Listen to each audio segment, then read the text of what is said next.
Salon de Idiomas, Part 3. You will hear a part of a discussion in which two friends, Ryan and Rox, are discussing current issues in education.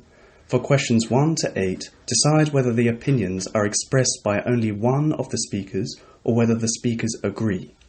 Write RY for Ryan and RO for Rox and B for both, where they agree. You now have 30 seconds in which to look at Part 3.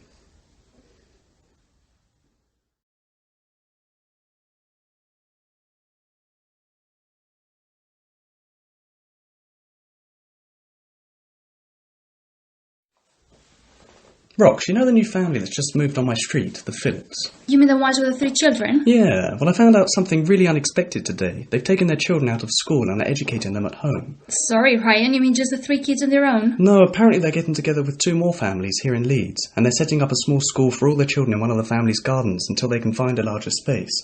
2 of the parents will be teaching part of the time, and they're looking for a professional teacher and even a private school counsellor to help them. I think it's a really impressive step. I suppose it is in a way. I think there are many for those though, and it's very heavy responsibility to take on top of normal life.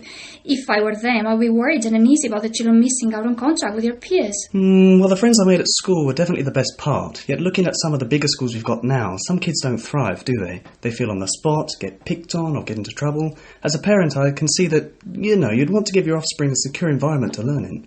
There is a theory that you should face the fact, grin and bear it, though, and that's how you learn and become stronger, the survival of the fittest. The law of the jungle, you mean? Just think about it. Children who are turned off by a negative experience of learning, what does that lead to?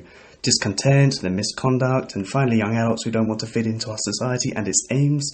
We don't want to lose those bits in our streets now, do we? It's surely becoming a serious issue in some places, but let's not beat around the bush about it and go back to what you were saying about the homeschool. Yes, okay.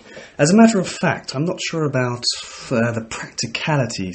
For example, it seems very unlikely that one could cover the breadth of learning that children gain in a large government-funded school. I've heard indeed of small homeschools that take full advantage of the local community.